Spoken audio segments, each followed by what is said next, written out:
राधे कृष्णा आप सभी को। सावन मास महात्म्य के अध्याय 5 में भगवान शिव सनत कुमार को रविवार के व्रत की विधि और महत्व बता रहे थे। अब आगे सावन मास महात्म्य अध्याय 6। सनत कुमार बोले, हे भगवान, मैंने रविवार का हर्षकारक महात्म्य सुन लिया। अब आप श्रावण मास में सोमवार का महात्म्य मुझे बताइए। भगवान बोले, हे सनत कुमार, सूर्य मेरा नेत्र है, उसका महात्म्य इतना श्रेष्ठ है, तो फिर उमा सहित मेरे नाम वाले उस सोमवार का कहना ही क्या। उसका जो महात्म्य मेरे लिए वर्णन के योग्य है, उसे मैं आपसे कहता हूँ। सोम चंद्रमा का नाम है और यह ब्राह्मणों का राजा है। यज्ञों का साधन भी सोम है। उस सोम के नाम के कारणों को आप सावधान होकर मुझसे सुनिए, क्योंकि यह वार मेरा ही स्वरूप है, अतः इसे सोम कहा गया है। इसलिए यह समस्त राज्य का प्रदाता तथा श्रेष्ठ है। व्रत करने वाले को यह संपूर्ण राज्य का फल देने वाला है। हे विप्र, उसकी विधि सुनिए, मैं आपको विस्तार पूर्वक बता रहा हूँ। 12 महीनों में सोमवार अत्यंत श्रेष्ठ है। उन मासों में यदि सोमवार व्रत करने में असमर्थ हों तो श्रावण मास में इसे अवश्य करना चाहिए। इस मास में इस व्रत को करके मनुष्य वर्ष भर के लिए व्रत का फल प्राप्त करता है। श्रावण में शुक्ल पक्ष के प्रथम सोमवार को यह संकल्प करें कि मैं विधिवत इस व्रत को करूँगा या करूँगी, शिवजी मुझ पर प्रसन्न हों। इस प्रकार चारों सोमवार के दिन, और यदि 5 हो जाएं तो उसमें भी प्रातः काल यह संकल्प करें और रात्रि में शिवजी का पूजन करें। 16 उपचारों से सायंकाल में भी शिवजी की पूजा करें और एकाग्रचित होकर इस दिव्य कथा का श्रवण करें। हे सनत कुमार, इस सोमवार की कही जाने वाली विधि को अब मुझसे सुनिए। श्रावण मास के प्रथम सोमवार को इस श्रेष्ठ व्रत को प्रारंभ करें। मनुष्य को चाहिए कि अच्छी तरह स्नान करके पवित्र होकर श्वेत वस्त्र धारण कर ले और काम, क्रोध, अहंकार, द्वेष, निंदा आदि का त्याग कर दे। मालती, मल्लिका आदि श्वेत पुष्पों को लाए। इनके अतिरिक्त अन्य विविध पुष्पों से तथा अभिष्ट पूजन उपचारों के द्वारा त्र्यंबकः इस मूल मंत्र से शिवजी की पूजा करें। उसके बाद कहे, मैं शव, भावनाश, महादेव, उग्र, उग्रनाथ, भाव, शशिमौली, रुद्र, नीलकंठ, शिव तथा बभारी का ध्यान करता हूँ। इस प्रकार अपने विभव के अनुसार मनोहर उपचारों से देवेश शिव का विधिवत पूजन करें।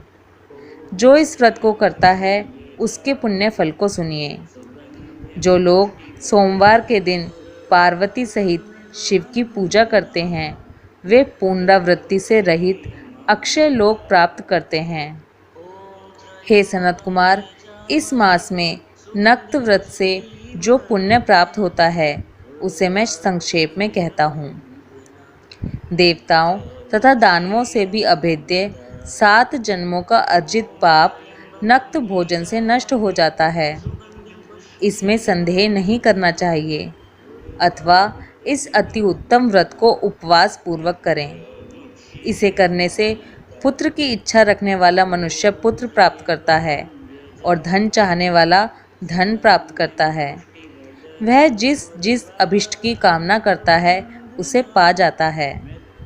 इस लोक में दीर्घकालिक वांछित सुख उपभोगों को भोगकर अंत में श्रेष्ठ विमान पर आरूढ़ होकर वह रुद्रलोक में प्रतिष्ठा प्राप्त करता है। चित्त चंचल है, धन चंचल है और जीवन भी चंचल है, ऐसा समझकर प्रयत्नपूर्वक व्रत का उद्यापन करना चाहिए।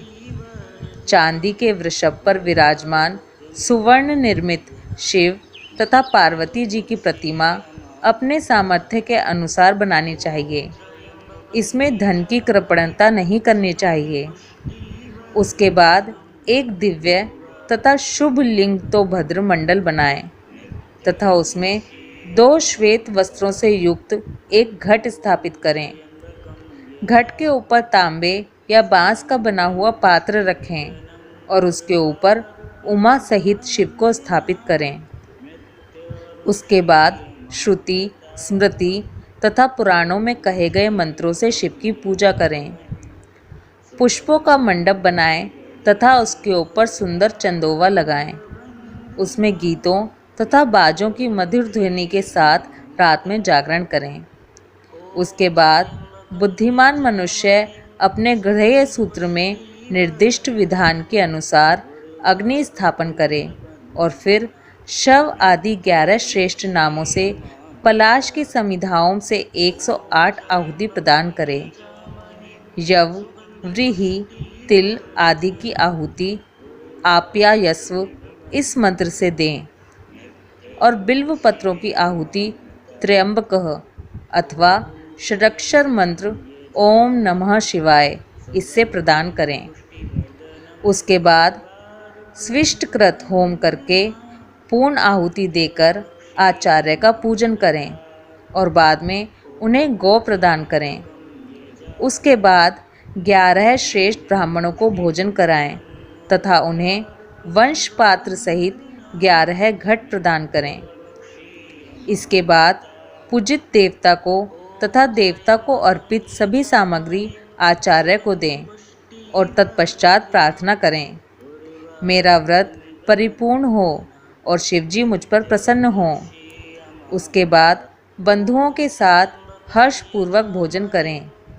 इसी विधान से जो मनुष्य इस व्रत को करता है वह जिस जिस अभिलक्षित वस्तु की कामना करता है उसे प्राप्त कर लेता है और अंत में शिवलोक को प्राप्त होकर उस लोक में पूजित होता है। हे सनत कुमार, सर्वप्रथम श्री कृष्ण ने इस मंगलकारी सोमवार व्रत को किया था। श्रेष्ठ, आस्तिक तथा धर्मपरायण राजाओं ने भी इस व्रत को किया था। जो इस व्रत का नित्य श्रवण करता है वह भी उस व्रत के करने का फल प्राप्त करता है।